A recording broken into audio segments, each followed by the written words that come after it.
हो गई है पीर पर्वत सी पिघलनी चाहिए, इस हिमालय से कोई गंगा निकलनी चाहिए। और केवल हंगामा खड़ा करना मेरा मकसद नहीं, पूरी कोशिश है कि ये सूरत बदलनी चाहिए, पूरी कोशिश है कि ये सूरत बदलनी चाहिए। जय हिंद दोस्तों, मैं जेडी सर आपका परिश्रम क्लासेस के यूट्यूब चैनल पर स्वागत करता हूँ। आज की इस क्लास में हम लोग वर्णमाला की एक ज़बरदस्त ट्रिक सीखने वाले हैं। और ट्रिक नहीं बल्कि ये एक कॉन्सेप्ट है, लेकिन उस कॉन्सेप्ट को हम लोग एक बेहतर ढंग से अगर सीख लेते हैं तो आप कह सकते हैं कि उसको हम ट्रिक का रूप दे सकते हैं। चूँकि आप सभी लोग जानते हैं कि स्वरों को टोटल 5 आधारों पर विभाजित किया गया है। कितने आधारों पर? 5 आधारों पर। आधार कौन कौन से हैं आपके सामने लिखे हुए हैं। उच्चारण के आधार पर, दूसरा है उच्चारण काल या मात्रा काल के आधार पर, और तीसरा है जिह्वा या जीभ के उठने के आधार पर, और फिर पांचवा है मुखाकृत के आधार पर, और फिर एक है आपका ओष्ठ या होंठ की गोलाई के आधार पर। इन पांचों आधारों पर स्वरों को विभाजित किया गया है। आज हम लोग जो ट्रिक सीखेंगे उसमें इन पांचों में से चूंकि एक आधार तो आपका आसान ही होता है, और वो आधार कौन सा है? उच्चारण के आधार पर। इसके आधार पर दो प्रकार के स्वर होते हैं। एक होते हैं अनुनासिक और दूसरे होते हैं निरनुनासिक। ये क्या होते हैं? जिनके साथ आप बिंदी, अनुस्वार या नासिक का प्रयोग कर दें वो अनुनासिक, और यदि उन्हीं के साथ बिंदु का प्रयोग ना हो अर्थात वो मूलावस्था में हो तो उनको हम लोग कह देंगे कि वो निरनुनासिक होते हैं। और संपूर्ण स्वर जो कि संख्या 11 है मूलतः निरनुनासिक ही होते हैं। इसका अर्थ ये हुआ कि हम लोग जो ट्रिक सीखेंगे उसमें केवल ये 4 आधारों को तय करेंगे कि इनके आधार पर कौन कौन से स्वर को हम बांट सकते हैं। पूरा तथ्य डिपेंड करता है कि आप स्वरों को यदि मैं जिस प्रकार से बताऊंगा उस हिसाब से अगर आप लिखते हो तो निस्संदेह ही आपको ये ट्रिक लाभप्रद साबित होगी। चलिए करते हैं प्रारंभ। यहाँ आपको देखना है कि स्वरों को हमको कैसे लिखना है। स्वर लिखने का तरीका ही आपको उस ट्रिक को अवगत कराएगा। जैसे अगर मैं स्वरों को कुछ ऐसा लिख दूं, री, उसके बाद ई लिख दूं, उसके बाद दीर्घ ई लिख दूं, इसके नीचे ए लिख दूं, क्या लिख दूं भाई?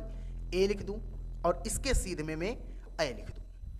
ठीक इसी के सीध में इधर में दीर्घ आ लिख दूं, उसके बाद छोटा आ लिख दूं, और उसके बाद या इसको मैं यहाँ ना लिख करके नीचे लिखूंगा।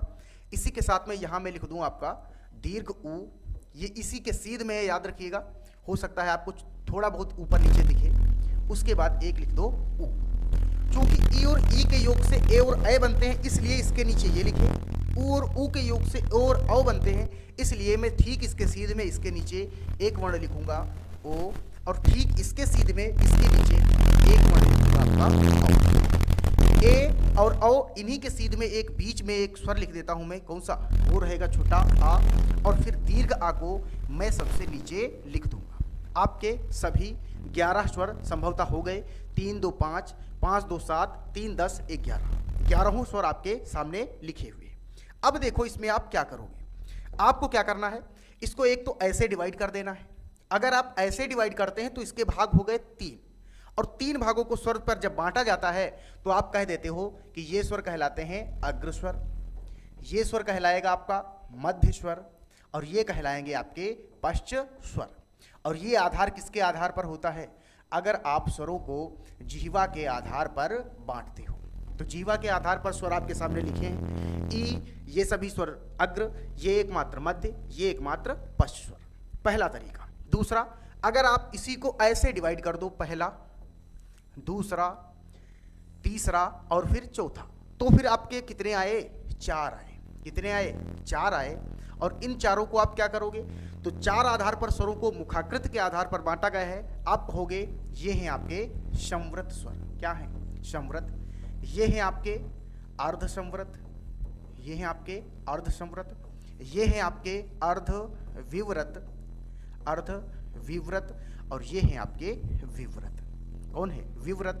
और इसको किसके आधार पर कहा गया है? तो इसको कहा जाता है मुखाकृति के आधार पर स्वर। 2 विभाजन आपने सीख लिए। तीसरा विभाजन देखिए क्या है। अगर मैं इन दोनों वर्णों को आपस में जोड़ूं और तीसरा वर्ण इसको भी मैं शामिल कर लूं तो ये कहलाते हैं मूल दीर्घ। क्या कहलाते हैं? ये कहलाते हैं मूल दीर्घ। एक तो ये हो गए। दूसरे मैं कलर के साथ प्रयोग करता हूं। अगर मैं इनको भी इनके साथ शामिल कर लूं, ये वर्ण, एक वर्ण ये, दूसरा वर्ण ये, और इसके अलावा ये वर्ण भी शामिल हो जाएं तो ये सभी मिल करके वर्ण कैसे कहलाएंगे? ये कहलाएंगे दीर्घ स्वर। कौन से स्वर? दीर्घ स्वर। और अगर मैं मूल दीर्घ को ऊपर से हटा दूं, यानी कि ऊपर के ये जो 3 वर्ण हैं ई, दीर्घ ऊ और आ, इन 3 को हटा दूं तो बाकी जो ये मैंने गोले में बंद कर रहा हूं 1 2 3 4, ये आपके कहलाते हैं संयुक्त दीर्घ। ये कैसे कहलाते हैं? तो ये आपके कहलाते हैं संयुक्त दीर्घ। आप जानते हैं दीर्घ को 2 आधार पर बांटा गया है, मूल दीर्घ और दूसरा है संयुक्त दीर्घ स्वर। टोटल संख्या 7 है, जिसमें 4 और 3 के विभाजन में रहते हैं। 3 मूल दीर्घ, 4 संयुक्त दीर्घ या संधित स्वर भी कहते हैं सभी को। उसके बाद 3 आधार आपने देख लिए। कौन से आधार? एक तो जीवा के आधार पर, दूसरा मुखाकृत के आधार पर, तीसरा उच्चारण काल के आधार पर। अब देखिए उच्चारण के आधार पर हो गए, फिर आप देखिए मात्रा काल के आधार पर हम लोग स्वरों को देखते हैं। ये दोनों स्वर बताओ कैसे कहलाते हैं? ह्रस्व कहलाता है। इसी के साथ में अगर हम इसको भी जोड़ दें और इसी के साथ में अगर हम इसको भी यहाँ से शामिल कर दें, देखो मैंने कहाँ से पंक्तियों को जोड़ा, दोनों को शामिल किया, इसको ए के पास लाए, आ को ऊ से शामिल किया और फिर यहाँ लिख देंगे ये स्वर कहलाते हैं कौन से स्वर? ह्रस्व स्वर। कौन से स्वर? ह्रस्व स्वर। और ये सभी आधार कहलाते हैं आपके मात्रा काल के आधार पर। किसके आधार पर? मात्रा काल, या इसी को कहते हैं उच्चारण काल के आधार पर, जिसपे प्रकार के 3 प्रकार के स्वर होंगे।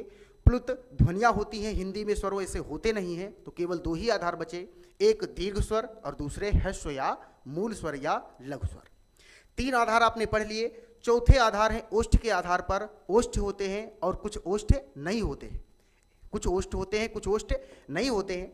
एक कलर का मैं प्रयोग करूंगा और फिर देखिए आप इधर के, अगर आप ये चारों वर्ण ले लो, कौन से? ये चारों वर्ण शामिल कर लो तो इनको कहते हैं कौन से? वर्तुल वर्ण। कौन से वर्ण कहते हैं? वर्तुल वर्ण। और वर्तुल वर्ण बाकी सभी जो बच गए वो सारे वर्ण बचे सभी आवर्तुल। बचे सभी क्या कहलाएंगे? बचे सभी कहलाएंगे आवर्तुल वर्ण या आवर्तुल स्वर। और वर्तुल और आवर्तुल को किसके आधार पर बांटा गया है? तो आप कहेंगे इसी को कहा जाता है ओष्ठ्याधार। ओष्ठ के आधार पर स्वरों का विभाजन। तो आपने देख लिया कि अगर स्वरों को इस प्रकार से लिखें कि एक कतार में ये स्वर हो, दूसरे में ये हो, तीसरे में ये हो, तो आप अगर सीधा सीधा विभाजन करते हैं तो जिह्वा के आधार पर, अगर आप ऐसे विभाजन करते हैं तो वो कहलाएगा मुखाकृत के आधार पर, फिर अगर आप ऐसे विभाजन करेंगे तो वो कहलाएगा मात्रा काल के आधार पर, और अगर आप केवल इतनों को अलग कर दें तो ये कहलाता है आपका ओष्ठ के आधार पर। इसी को मैंने एक अच्छी स्लाइड में एक अच्छे से तरीके से लिख दिया है, आपके सामने बहुत ही अच्छे ढंग से ये लिखा हुआ है। आप स्क्रीनशॉट ले करके अपने सामने इसको रख सकते हैं।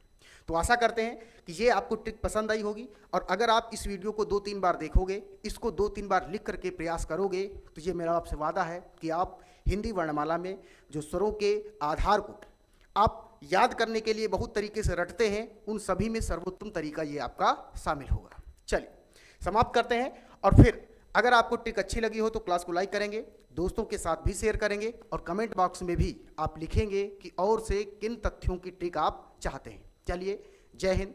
फिर से एक बार स्वागत है आपका परिश्रम क्लासेस में। जय हिंद।